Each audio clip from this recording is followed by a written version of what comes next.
Belakangan ini kalian pasti sering mendengar berita tentang berkibarnya bendera One Piece beserta larangan karena dianggap melanggar hukum dan dapat dimaknai sebagai makar. Di sini aku tidak akan menjelaskan tentang peraturannya dan aturannya segala macam. Kalian bisa searching sendiri dan baca sendiri peraturan tentang bendera negara Indonesia.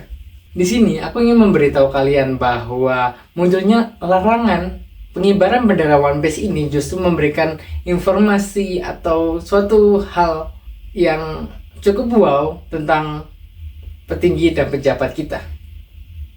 Apa itu? Mari kita bahas.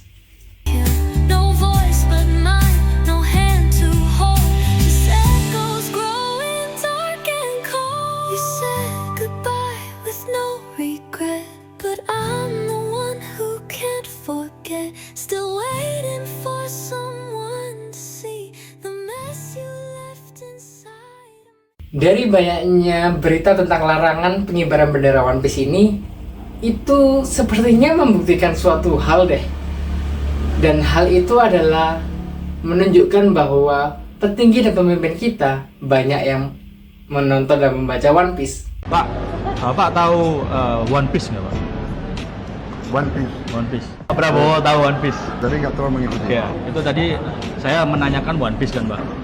Mungkin saya bisa kasih tahu ke Bapak karena One Piece ini, Pak, ini spektakuler, Pak.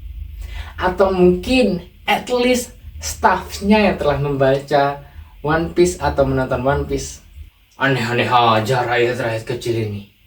Bendera anime dikibarin waktu perayaan kemerdekaan Indonesia. Anime apa sih ini? Paling juga Naruto. Izin dan, bukan dan. Ini anime One Piece dan bendera yang dikibarkan itu Jolly Roger-nya Luffy dan Straw Hat Pirate dan. Hah? Anime tentang apa itu? One Piece adalah cerita tentang bajak laut yang berusaha untuk mencari harta karun One Piece. Namun, ini bukan hanya sekedar cerita tentang bajak laut melawan angkatan laut. Ini bukan sekedar cerita kebaikan melawan kejahatan. Di dalam dunia One Piece terdapat elit global yang mengendalikan dunia di balik layar pemerintahan dunia. Pemerintahan dunia ini menyembunyikan sebuah informasi penting yang ada di masa lalu mereka. Bahkan mereka menyimpan informasi berharga itu sendiri dan hingga menghapus sejarah dunia. Itu membuat seolah-olah kemerdekaan yang mereka rasakan di dunia One Piece saat ini bukanlah kemerdekaan yang sesungguhnya. Karena masih terdapat luka masa lalu yang lebih memilih disembunyikan daripada dipelajari secara sesama. Dan informasi itulah yang ingin dikuak oleh para bajak laut ini untuk membuka luka pemerintahan dunia. Wah, makanin! Wah, tunggu dulu Pak, mending baca aja deh Bapak. Oke, sip, mantap. Di tanggal 17 Agustus tahun 2025 ini, mari kita memaknai perayaan kemerdekaan Indonesia kali ini sebagai kemerdekaan berliterasi. Kemerdekaan bukan hanya soal merdeka secara politik. Ia juga soal merdeka untuk mencari informasi, memahami dunia lewat sejarah atau bahkan lewat buku. Sekarang kita bebas untuk membaca, berpikir kritis, menghargai literatur yang ada, dan membaca dari buku sejarah yang telah dituliskan. Namun apa daya, budaya literasi kita masih terbilang rendah. Menurut data UNESCO, minat membaca masyarakat Indonesia itu sebesar 0,001%, atau bisa dibilang dari 100.000 masyarakat Indonesia, hanya 1 orang saja yang memiliki minat membaca. Mengutip riset yang berbeda yang berjudul World Most Literate Nation Rank oleh Central Constitute State University pada tahun 2016, datanya menunjukkan bahwa Indonesia berada nomor 60 dari 61 negara, atau yang biasa kita sebut dengan juara 2 dari belakang. Bahkan juga data dari BPS atau Badan Pusat Statistik tahun 2024 menunjukkan persentase anak-anak yang dibacakan buku cerita atau bahkan belajar membaca buku anak-anak dari usia dini yang diajarkan oleh orang tua berturut-turut hanya sekitar 17% dan 11%. Padahal kedua aktivitas itu sangat bagus untuk menambah literasi, terutama pada anak-anak di usia dini. Inilah mengharapkan masa depan yang lebih baik kepada generasi emas yang akan datang. Jika generasi yang sekarang masih terus memberikan PR kepada generasi yang masa depan untuk diselesaikan, jika generasi yang akan datang dituntut untuk terus memperbaiki kesalahan yang kalian buat sendiri, maka kapan mereka akan berkembang? Sebaliknya juga, untuk generasi yang akan datang, kita sebaiknya mulai berhenti untuk mengutuk masa lalu orang-orang tua tersebut. Daripada mengutuk generasi-generasi yang ada sebelum kita, lebih baik kita belajar dari masa lalu mereka agar tidak terjadi pengulangan sejarah atau bahkan kita bertumbuh dan berubah seperti mereka, mewariskan lingkaran setan yang akan terus berulang. Mulailah belayar ke dunia baru. Tentukan arah dan nakodah awak kapalmu sendiri. Mulailah berlayar, mulailah membaca, mulailah belajar. Membaca memang sangat sulit. Meskipun aku sendiri seperti ini, aku bukanlah orang yang suka membaca. Aku malas betul membaca. Bahkan mataku sendiri bisa tertutup di halaman pertama ketika aku membaca buku yang full tulisan ya. Bayangkan kalian disuruh oleh orang yang malas membaca untuk membaca. Tapi justru itulah langkah awalku berliterasi.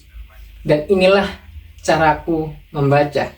Sebagai orang yang beralasan malas membaca, buktinya aku berhasil menyelesaikan 700 chapter dari Naruto. Bahkan setelah tamat, aku nggak cukup berhenti di sana. Aku melanjutkan untuk membaca One Piece. そして未来、いつの日かその数百年分の歴史を全て背負ってこの世界に戦いを挑む者が現れる。おめえたち世界政府はいつか来る。その世界中を巻き込むほどの巨大な戦いを恐れている。宝を誰かが見つけたとき、世界はひっくり返るのさ。その日は必ず来る。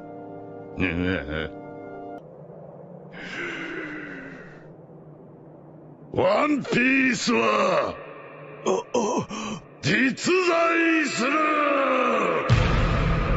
Yang sekarang bahkan sampai sudah beribu-ribu chapter. Di titik aku melakukan rekaman ini, One Piece sudah sampai chapter 1156 yang menceritakan tentang masa lalu bajak laut badass Rocks di Sebek. Dan kalian cuma kayak bacaan anak kecil. Memang, kenapa? Dari One Piece kita bisa tahu bahwa One Piece sudah berada satu langkah ke depan daripada dunia kita saat ini. Di dunia One Piece, mereka sudah melakukan rasisme terhadap manusia ikan, manusia raksasa, terhadap manusia kurcaci, ors, atau mungkin nantinya terhadap alien. Sedangkan kita masih melakukan rasisme terhadap sesama manusia. Belum manga-manga lain ya, seperti entah Jujutsu Kaisen, Boku no Hero Academia, Chainsaw Man, Demon Slayer, atau sebagainya. Belum lagi komik-komik lokal Indonesia yang sekarang sudah mulai berkembang, seperti komik Bumi Langit, Jagat Satria Dewa, atau bahkan komik-komik indie yang dibuat oleh Mas Weta, Mas Alek, Mas Fadli, Mas Eriono, atau bahkan nama-nama komikus yang sudah banyak sekali di Indonesia ini. Dan temanya juga beragam, mulai dari komik-komik pendekar, komik horor, komik romansa, komik superhero. Kita punya semua itu. Namun masalahnya, kapan kalian mulai membaca komik lokal tersebut? Perkembangan budaya literasi di Indonesia memang tertinggal. Namun kita tidak perlu khawatir akan hal tersebut. Karena apa? Semua itu akan ditentukan oleh generasi yang lahir pada zaman tersebut. Entah itu negara yang sudah berliterasi sejak dahulu kala, ataupun mulai berliterasi saat ini. Semuanya ditentukan oleh generasi yang lahir pada zaman tersebut. Dan toh juga urutannya akan tetap sama. Mulai dari mengenal simbol visual, audio, aksara, hingga bahasa tulis. Lalu dengan apa kita bisa memenangkannya? Benar, ideku adalah dengan membaca komik. Meski komik hanyalah cerita bergambar yang biasanya ditujukan kepada anak-anak, namun justru itulah poin pentingnya.